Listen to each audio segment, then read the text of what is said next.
क्या तन मांझता रे एक दिन माटी में मिल जाना। क्या तन मांझता रे एक दिन माटी में मिल जाना। क्या तन मांझता रे एक दिन माटी में मिल जाना। क्या तन मांझता रे एक दिन माटी में मिल जाना। पवन चले उड़ जाना रे पगले। इस दुनिया में कुछ भी हो, जो रुक गया वो खत्म हो गया, फिर वो नदियां हो, समय हो या फिर हो इंसान, क्योंकि चलती का नाम गाड़ी। जिंदगी भी ऐसी है, जब तक चल रही है तब तक चल रही है, जिस दिन रुकी उस दिन खत्म। क्या तन मांझता रे एक दिन माटी में मिल जाना। दुनिया के तमाम ताम झाम से दूर नर्मदा मैया के घाट पर एक तपस्वी, जिन्होंने 14 सालों से कुछ नहीं खाया, जून जुलाई की धूप में जहाँ पेड़ सूखकर खाक हो जाते हैं, चारों तरफ आग के घेरे में बैठकर तपस्या कल्पना से परे लगती है ना, पर यही एनर्जी है जो जंगल में मंगल वाली कहावत को सही ठहराती है। कोई भी जगह कितनी अच्छी लगे, वो 1-2 दिन तक ही अच्छी लगती है, एट द एंड आगे बढ़ना ही होता है। तो बस बढ़ चले आगे की ओर। पर हाँ, यहाँ से हम सब एक चीज सीखे, क्योंकि हमेशा कानों में राम धुन पड़ती रहती थी, तो राम का नाम लेना सीख गए।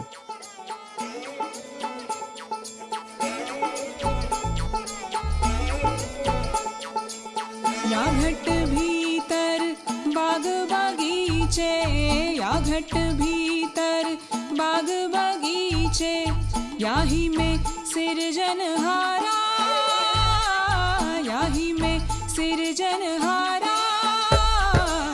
ढूंढे रे ढूंढे अंधियारा, ढूंढे रे ढूंढे अंधियारा। या घट भीतर बाग बगीचे, या घट भीतर बाग बगीचे, याही में सिरजनहारा, याही में सिरजनहारा। ढूंढे रे ढूंढे अंधियारा, ढूंढे रे ढूंढे। और आज से वो नर्मदा परिक्रमा शुरू हो रही है, जिसमें नदियां, पहाड़, जंगल, खेत, खलियान, गांव सब कुछ है, क्योंकि सीमेंट और कंक्रीट वाली सड़कों पर वो एडवेंचर फैक्टर मिसिंग था, जो अब आने वाला है। आज मेरा परिक्रमा में कौन सा दिन है मुझे खुद याद नहीं, क्योंकि अभी सबसे बड़ी टेंशन तो ये है कि सामने जो अचानक से ये नदी आ गई है, इससे कैसे पार करना है। कभी कभी रास्ते ही खत्म हो जाते हैं और बचती है ये नदियाँ। ये हो रहा है संगम दो नदियों का, एक नर्मदा जी है और दूसरी तरफ इस नदी का नाम मुझे श्योर नहीं है क्या है, लेकिन इस नदी को पार करना है। अब क्या कह रही? ये इतनी पतली नाव, इसमें कैसे जाएंगे ये पतली नाव में? हाँ, ये पतली नाव, वो भी इस संगम को पार करने के लिए? ना ना ना, ये तो नहीं हो सकता। मरना थोड़ी है और तैरना भी नहीं आता। बहुत देर विचार मंथन करने के बाद जब कोई और विकल्प नहीं दिखा तो मजबूरी है, अब भरोसा तो करना ही पड़ेगा। जब भगवान राम ने भरोसा किया तो हम कौन होते हैं नकारने वाले। 5 सवारी और 1 खेवैया अपने जीवन का दांव लगाकर चल दिए नर्मदा और बूढ़ी का संगम लांघने। मूंगफली तो नहीं है, चलो एक गाना गुनगुना लेते हैं।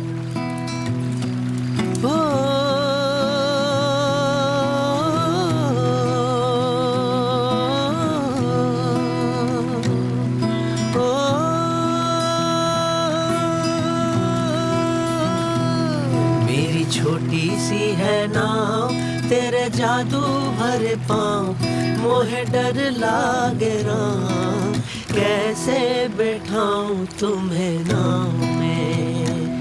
मेरी छोटी सी है नाव, तेरे जादू भरे पाँव, मोहे डर लागे राम, कैसे बैठाऊं तुम्हें नाव में। जब पत्थर की बन गई नारी, ये तो लकड़ी की नाव हमारी। जब पत्थर से बन गई नारी, ये तो लकड़ी की नाव हमारी।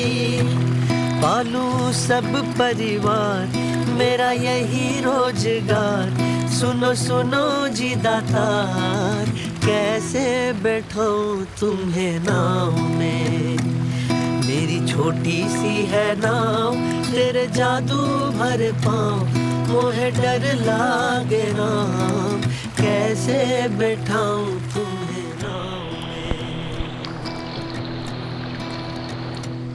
प्रभु एक इधर मैं दोनों बोल सीधे बैठो एकदम स्ट्रेट मानो, बोल एकदम सीधे बैठो एकदम अपने चरणों की धूल निकालो। प्रभु एक बात मेरी मानो, अपने चरणों की धूल निकालो।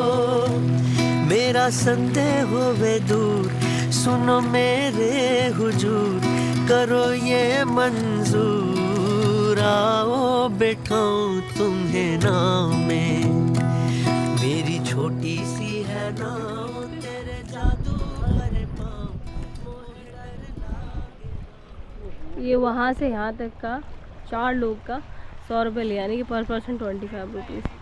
इनकी नाव कुछ ज़्यादा ही पुरानी थी जिसमें हम बैठ के आए हैं। और ये रास्ते पर एक ही गाना गा रहा था रामायण का, वो सुनो मेरी विनती राम सरकार। जब रामायण में नहीं, जब राम भगवान सीता माता के साथ में जब नाव पार करते केवट करवाता तो वो गाना बजता है ना। कौन सा गाना सुनाओ जरा।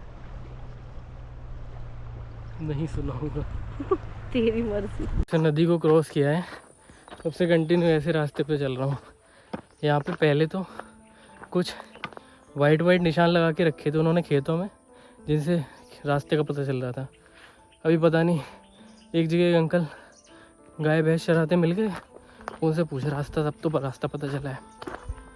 पता नहीं यहाँ पे कहाँ आगे रुकना है कहाँ नहीं रुकना, लेकिन ये है कि जंगल है, क्योंकि इधर से जल्दी बाहर निकलना है।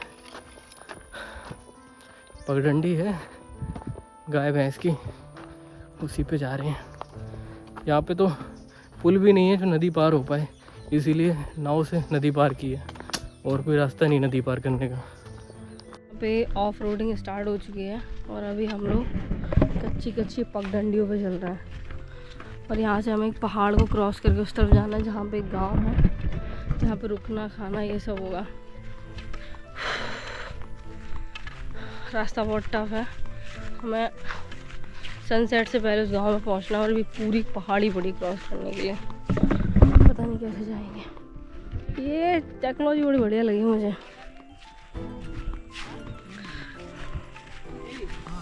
सीधा ये यहाँ पे कंधे पे रख के इधर उधर फंसा लेते हैं। ये जो धान होता है ना, उससे निकले हुए रेसे होते हैं।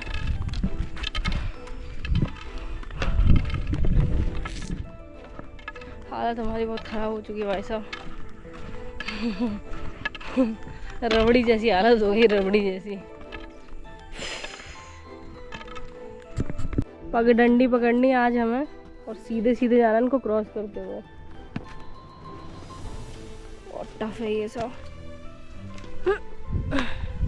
नर्मदे हर, ये पगडंडी है।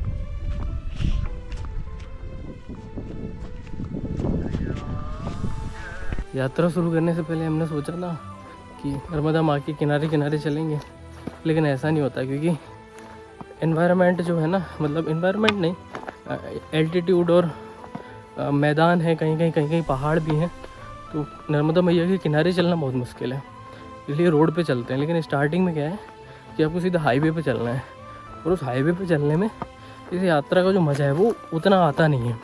इसीलिए जब ऐसा खेत खलियान और जंगल शुरू होते हैं लगभग 100, 125, 150 किलोमीटर के बाद, तब से बहुत अच्छा लगता है। जैसे अभी मेरा वो फेज़ आ चुका है कि जहाँ से एकदम जंगल खेत खलियान के बीच में से जाना है।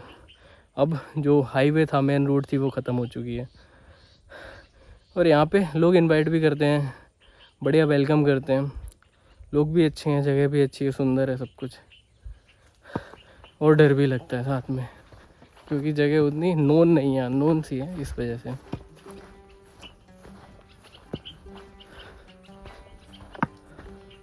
ऐसा रास्ता मैंने ज़िंदगी में नहीं देखा है एकदम। एक्चुअल में हम जहाँ नदी पे उतरे थे, वहाँ से हमको लोग वो 6-7 किलोमीटर दूर एक गांव है जहाँ में स्टे कर सकते हैं, और उसी के लिए मैं चल रहा हूँ। रास्ता कुछ समझ नहीं आ रहा, लेकिन जैसा है, मतलब लोग कुछ मिल जाते हैं, कभी कभी बकरी चराने वाले, गाय चराने वाले, उनसे पूछ पाछ के जा रहा हूँ मैं। लेकिन आगे रास्ता 2 पार्ट में डिवाइड है, मुझे नहीं पता किस तरफ जाना है, एक इस तरफ एक इस तरफ, पता नहीं है कि किस तरफ के लिए जाना है। तुक्का मारना पड़ेगा यहाँ से। अक्कड़ बक्कड़ बम्बे बोल 80 90 पूरे 100 में लगा धागा, चोर निकल के भागा। मतलब मेरे को जाना है लेफ़्ट। ओके, ये कुछ इस तरीके के साइन बोर्ड लगे हैं। यहाँ पे लिखा है नर्मदे हर। नर्मदे हर का मतलब है नर्मदा जी की परिक्रमा जो कर रहे हैं उनको इस पथ से जाना है।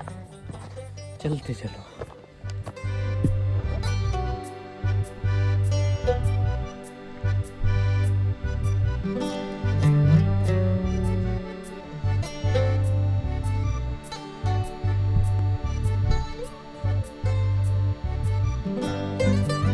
अकेले हो और फ़ोन में केवल 8% बैटरी हो तो 5 किलो का बैग भी 50 किलो का लगता है। वैसे इस यात्रा पे आने से पहले एक बात का ज़रूर ध्यान रखें कि भाई चलना पैदल ही है, और क्योंकि परिक्रमा वासियों के लिए सफ़ेद कपड़े रिकमेंडेड हैं। रिकमेंडेड भी हैं क्योंकि रिकमेंडेड होने भी चाहिए, क्योंकि कोई भी परिक्रमा वासी को स्टे देता है तो वो देखता है कि भाई परिक्रमा वासी ने पहना क्या है। एक तरह से पहचान है, आइडेंटिटी है। आप रास्ते पर जाओगे क्योंकि परिक्रमा कर रहे हो तो ऐसा तो नहीं 5 स्टार होटल में रुकने को मिलेगा, या होटल रास्ते में अवेलेबल है, रुकना आश्रमों पे ही पड़ेगा, या फिर लोगों के घरों में गाँव में स्टे करना पड़ेगा। तो क्योंकि ये वाइट कपड़े हैं तो इनसे पता चलता है कि आप परिक्रमा वासी हैं, तो यही पहनने पड़ेंगे।